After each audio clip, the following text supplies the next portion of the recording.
কয়েকটি যৌক্তিক কারণে এবার কৃষিগুচ্ছের কাটমার কম হতে পারে এবং যারা আবেদন করেছে তাদের জন্য চান্স পাওয়াটা সহজ হতে পারে আগের বছরগুলোর তুলনায়। আসসালামু আলাইকুম প্রিয় শিক্ষার্থীরা, তোমরা নিশ্চয় আপডেট পেয়েছো যে কৃষিগুচ্ছে এবার আবেদনের পরিমাণটা কম হয়েছে। যদিও আবেদন হয়তো অনেকে করেছিল 70,000-এর ওপরে, কিন্তু অনেকে হয়তো টাকা পেমেন্ট করেনি, এই জন্য তাদের আবেদনগুলো বাতিল হয়ে গেছে। এবং একটি তথ্য মতে প্রায় 67,000 মতো শিক্ষার্থী কৃষিগুচ্ছে আবেদন করেছে এবং টিকেছে, এবং প্রায় 67,000 শিক্ষার্থী কৃষিগুচ্ছে ভর্তি পরীক্ষা দেওয়ার জন্য প্রস্তুতি নিচ্ছে। তবে তাদের ভেতর থেকে দেখা যাবে যে আবার 3-4 হাজার শিক্ষার্থী আবার পরীক্ষা দিচ্ছে না, এবং মোটামুটি হচ্ছে 62 বা 63,000 শিক্ষার্থী মতো পরীক্ষা দিবে। এবং যদিও হচ্ছে এই 67,000-এর আবেদন অনুযায়ী ধরলে প্রায় প্রতি সিটের জন্য লড়বে হচ্ছে 18 জন, কিন্তু যদি আরও 2-3 হাজার বাদ দিয়ে যায় তাহলে দেখা যাবে 16-17 জন করে প্রতি সিটের জন্য তোমরা হচ্ছে প্রতিযোগিতা করবে একে অপরের সাথে। তো এবার আবেদনটা করেছে কম, এর কয়েকটা কারণ থাকতে পারে, এবং এবার যে চান্স পাওয়াটা মোটামুটি আগের বছরের তুলনায় সহজ হবে তার কয়েকটা কারণ থাকতে পারে। সেই বিষয়গুলো নিয়ে এবং সেই যৌক্তিক বিষয়গুলো নিয়ে আমরা আলোচনা করার চেষ্টা করবো ইনশাআল্লাহ। ভিডিওটি মনোযোগ সহকারে দেখার চেষ্টা করবা, তাহলে তুমি বিষয়টা বুঝতে পারবা। আবার এর ভিতরে কিছু পণ্ডিত আছে যারা বলছে যে কোয়ালিটির চেয়ে কোয়ান্টিটির বেশি দরকার, এখানে ইটিসে আরও অনেক কমেন্ট করছে। তো দেখো, এইখানে আমি দীর্ঘদিন থেকে তোমাদের এই বিষয়গুলো নিয়ে আলোচনা করি এবং বলে থাকি, সো বিষয়টা প্রেডিকশন করতে পারি যে কোন বছর কেমন কি হতে পারে। অনেকেই কিন্তু বলেছিল গুচ্ছের পরীক্ষার আগে যে প্রশ্ন এই হবে তেই হবে, সহজ হবে, কোনো কিছু হবে না। আর আমার ভিডিও কিন্তু আছে, ভিডিও কিন্তু ডিলিট হয়নি চ্যানেল থেকে, তোমরা দেখে নাও যে কি বলেছিলাম আমি ভিডিওর আগে, যে কোশ্চেন কোন টাইপের হতে পারে, কি হতে পারে। এবং আমি পরীক্ষা যে নিয়েছিলাম ইভেন পরীক্ষার আগের দিনও আমি বলেছিলাম কোশ্চেন হার্ড হতে পারে, তোমরা সাবধান হয়ে যাও। তো অনেকে অনেক কিছু বলে, সেটা ডাজেন্ট ম্যাটার, আমি সেটা দেখার বিষয় না। তোমাদের যেটা বলি, যারা শোনো তারা ভালো কিছু করো, আর যারা শুনে আসছো তারা ভালো কিছু করেছো, আমি জানি এটা, এবং তারাই কমেন্ট করো। তো যারা হচ্ছে এইভাবে আমি যেভাবে বলছি সেভাবে মেনে নিয়ে সেভাবে প্রিপারেশন নিবা এবং মোটামুটি বিশ্বাস রাখতে পারো যে এভাবে প্রিপারেশন নেওয়া, এবং এভাবে যদি নিজেকে একটা স্বস্তি দিতে পারো যে হ্যাঁ এবার আবেদনটা হচ্ছে কম হয়েছে এবং হচ্ছে মোটামুটি সিট পাওয়া সহজ হবে, সেভাবে প্রিপারেশন নিতে পারে, তাহলে তুমি চান্স পাবা। কারণ তোমার মনের ভিতরে একটা আত্মতৃপ্তি আসবে যে হয়তো আবেদনটা কম হয়েছে, এবার শিক্ষার্থী কম, সো আমি আরও একটু ভালোভাবে প্রিপারেশন নিই, আর একটু ভালোভাবে প্রিপারেশন দিলে হয়তো আমার চান্সটা হয়ে যাবে খুব সহজে। এখন থেকে তুমি এই প্রিপারেশনটা বা এই মনোবলটা নিয়ে আগাবা। হয়তো তোমরা অনেকে এই জিনিসটা না জানলে ভাবতা যে হয়তো আবেদন অনেকে করেছে বা কম্পিটিশন বেশি হবে, হয়তো আমি চান্স পাবো না দিতে তখন আগে যায়। কিন্তু আজকে ভিডিও দেখার পরে তোমার মনের মধ্যে একটা আত্মবিশ্বাস আসবে যে হয়তো একটু চান্স পাওয়াটা সহজ হবে, আবেদন কম করেছে, তো আমি কি করি আগে এখন যেভাবে বলছি তার চেয়ে একটু বেশি করে পড়ি, তাহলে চান্সটা আমার জন্য সহজ হয়ে যাবে। দেখো এখানে কয়েকটি যৌক্তিক কারণ তুলে ধরি। যে দেখো, এখানে আবেদন কম পড়ার কারণ হতে পারে যে পরীক্ষাটা গুচ্ছের পরীক্ষার চেয়ে ডিস্টেন্সটা অনেক বেশি, অর্থাৎ গুচ্ছের পরীক্ষার অনেক পরে কৃষিগুচ্ছ পরীক্ষাটা হচ্ছে। আবার অনেকে ধৈর্য হারায় ফেলছে যে এতদিন আমার পরীক্ষা দেওয়া সম্ভব না, বা ধরো অনেকে কি হয়েছে যে অন্যান্য ভার্সিটিগুলোতে চান্স পেয়ে গেছে, এবং অন্যান্য ভার্সিটির তুলনায় এই কৃষি ভার্সিটির পরীক্ষা কিন্তু অনেক ডিস্টেন্স, অনেক সময় ব্যবধান হচ্ছে, এজন্য তারা ওইগুলোতেই ভর্তি হয়ে থেকে গেছে, আর এদিকে কৃষিগুচ্ছের দিকে এগোতে চাচ্ছে না। অনেক এখানে কয়েকটা কারণ থাকতে পারে, না কেন ফিনান্সিয়াল প্রবলেমও থাকতে পারে। জানো তোমরা আর্থিক অবস্থা দেশের এবং আমাদের প্রায় সকলের আর্থিক অবস্থা একটা হচ্ছে এখন সংকটময় অবস্থায় রয়েছে, এই জন্য এই কারণটা হতে পারে যে অনেকে কৃষিগুচ্ছে যেতে চাচ্ছে না, কয়েক জায়গায় চান্স পেয়ে গেছে চলে গেছে। তার মানে বিষয়টা দাঁড়ালো যারা হচ্ছে কয়েক জায়গাতে চান্স পেয়ে গেছে বা গুচ্ছে চান্স পেয়ে গেছে, তারা তো ভালো স্টুডেন্ট ছিলই, তাহলে তারা হচ্ছে কি করলো না, বিভিন্ন সমস্যার কারণে বা ফিনান্সিয়াল প্রবলেমের কারণে এদিকে হয়তো দেখা গেল যে আগে যে পরিমাণ আগে, তো এবার হচ্ছে তারা অর্ধেক পরিমাণে এসে গেছে, মানে হচ্ছে তারা হচ্ছে কি করছে, তারা ভালো স্টুডেন্ট হওয়া সত্ত্বেও তারা হচ্ছে বিভিন্ন সমস্যার কারণে এই কৃষিগুচ্ছ দিকে আর এগোচ্ছে না, ওই পর্যন্ত থেকে গেল। তাহলে দেখা গেল কিছু ভালো স্টুডেন্টের অর্ধেক এখানে আসলে অর্ধেকটা থেকে গেল।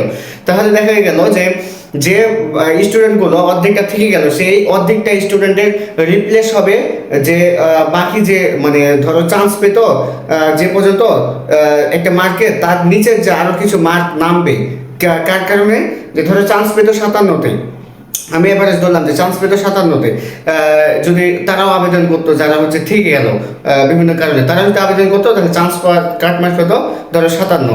কেন?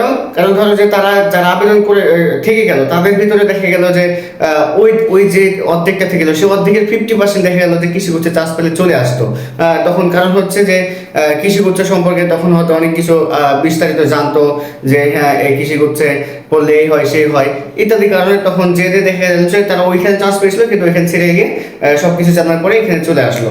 তখন কি করলো যে এই যে কাটমার্ক যে 57 থাকতো, এই যে এরা আসার পরে কিন্তু যদি এরা বাদ হয়ে গেল, যেহেতু এরা বাদ হয়ে গেল, কাটমার্ক 57 থেকে ধরো আরো 3-4 মার্ক নিচে চলে আসবে, তাহলে কি হবে? এই 3-4 মার্কে কারা চান্স পাবে? যারা চান্স পেতো না এই 3-4 মার্কের জন্য তারা চান্স পেয়ে যাবে। তাহলে দেখো তো যারা চান্স পেতো না তারা তো চান্স পেয়ে যাচ্ছে, তো তাদের জন্য কি সহজ হয়ে যাচ্ছে না?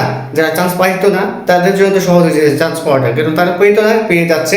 এই কারণে যে এদিকে হচ্ছে বিভিন্ন প্রবলেমে অনেক স্টুডেন্ট আসেনি। তো এখানে আরেকটা কারণ বলি, দেখো হচ্ছে যে এবার কৃষিগুচ্ছ নিয়ে প্রচারণা একটু কম হয়েছে, এবং কৃষিগুচ্ছে যে পড়লে কি হয়, চাকরির সুবিধা কি ইত্যাদি বিষয়গুলো কিন্তু অনেকে জানে না, বা এই বিষয়গুলো একটু প্রচার কম হওয়ার কারণে এবার হচ্ছে তারা কৃষিগুচ্ছ বিষয়টা নিয়ে চিন্তা করেনি। আবার অনেকে ধারণা দেখলাম যে ফেসবুকে অনেকে বলছে যে কৃষিগুচ্ছ থেকে পড়াশোনা করলে নাকি গরু ছাগলের খামার দেওয়া এই সেই কৃষিখাতে কাজ করা লাগে। তারা আসলে বিষয়টা সম্পর্কে কোনো টোটালি ধারণা নেই, ননসেন্স ধারণা। কারণ হচ্ছে কি, কৃষিগুচ্ছ পড়াশোনা করলে কৃষির যতগুলো তোমার টপ সাবজেক্ট রয়েছে পৃথিবীতে, সব কিছু সাবজেক্ট, সব টপ সাবজেক্ট কিন্তু কৃষিগুচ্ছ পড়ানো হয়। মাইক্রোবায়োলজি বলো, অ্যানাটমি বলো, তুমি বায়োকেমিস্ট্রি বলো, জেনেটিক্স বলো, কি নিবা কৃষিগুচ্ছে সব সাবজেক্ট পড়ানো হয় এখানকার, এবং প্রত্যেকটা ফ্যাকাল্টিতে ডিপার্টমেন্টগুলো সাবজেক্ট হিসেবে রয়েছে, এবং তুমি এই প্রত্যেকটা সাবজেক্টে তুমি হচ্ছে মাস্টার্স করতে পারবা, অর্থাৎ বায়োকেমিস্ট্রিতে মাস্টার্স করতে পারবা, জেনেটিক্সে করতে পারবা।